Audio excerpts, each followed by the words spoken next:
ओम श्री गंगणपते नमः। आप सभी को मेरे यूट्यूब चैनल पर स्वागत। मैं आप सभी को आज गणपति जी की कथा सुनाती हूँ। बहुत समय पहले की बात है।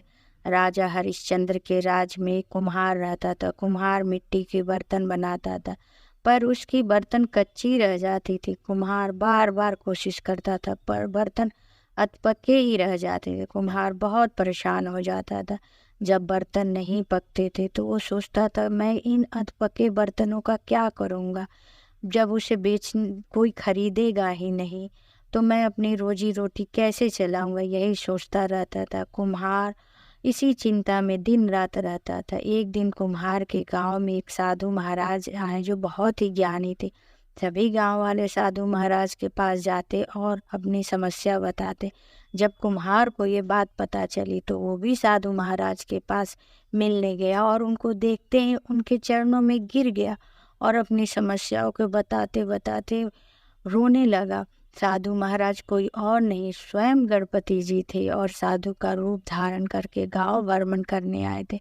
कुम्हार की बातें सुन के जो साधु के भेष में गणपति जी थे वो बोले, कुम्हार तुम अपने घर जाओ और तुम्हारे घर में एक छोटा बालक है, उसको भी तुम मिट्टी के बर्तन के साथ आवे पे रखो, तब बर्तन पक जाएंगे। कुम्हार जब ये बात सुना तो वो बहुत दुखी हो गया और घर पे आके अपनी पत्नी से बताया।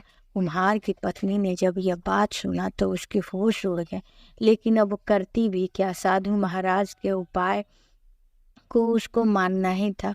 उसकी पत्नी बहुत दुखी हुई, लेकिन उस दिन गणेश चतुर्थी का व्रत था। कुम्हार की पत्नी गणेश जी की पूजा की और अपने छोटे से बालक की रक्षा करने की विनती करने लगी। कहने लगी, हे गणेश भगवान, मेरे बच्चे की रक्षा करना, मैं कुछ कर नहीं सकती हूँ। बालक जब आया तो उसने अपने बालक को बहुत प्यार दुलार किया। फिर थोड़ी देर बाद साधु महाराज उसके घर आए और बोले, छोटे से बालक को बुला। अपने दिल पे पत्थर रख के कुम्हार और कुम्हार की पत्नी ने बालक को साधु महाराज को दिया। साधु महाराज बालक के पीठ पे आवा जला दिए और उस पे बर्तन सीखने लगे। ये देख के कुम्हार की पत्नी जोर जोर से रोने लगी। थोड़ी देर बाद महाराज बोले, अरे भोजन की व्यवस्था तो करो।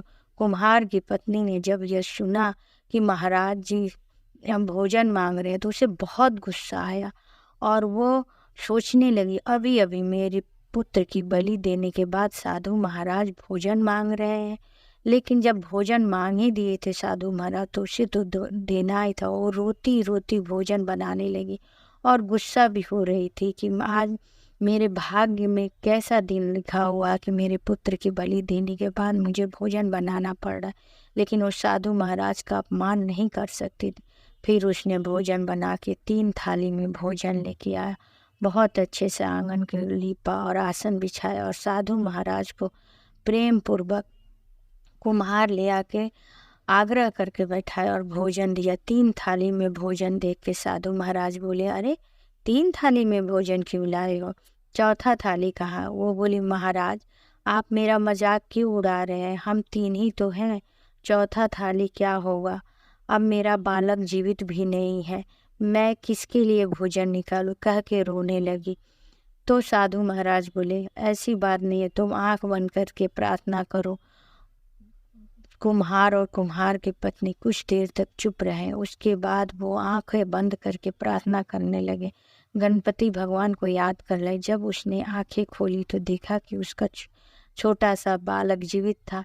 वो सोचने लगे कि अरे मेरा बालक कहाँ से आ गया।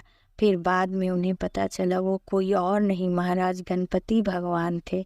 और उस दिन चतुर्थी का दिन था और कुम्हार की पत्नी ने बहुत ही मन से गणपति जी की पूजा की थी, इसलिए उन व्रत के प्रभाव से उसका पुत्र जीवित हो गया था। कुम्हार के पति पत्नी को जब यह सब समझ में आया तो उन्होंने एक नियम बनाया कि हर महीने गणेश चतुर्थी को नियम पूर्वक पूजा करेंगे। दोनों टाइम अच्छे से भगवान की आरती भजन पूजा करने के बाद यो भोजन ग्रहण करते थे। और इस तरह से ये बात चारों तरफ फैल गई कि कुम्हार के पुत्र को जीवित कर दिया गणपति भगवान ने। सब उनसे पूछने लगे, आप ये व्रत कैसे की, कैसे आपका पुत्र जीवित हो गया। इस तरह कुम्हार की पत्नी ने गणेश चतुर्थी की पूजा का विधि विधान सबों को बताया।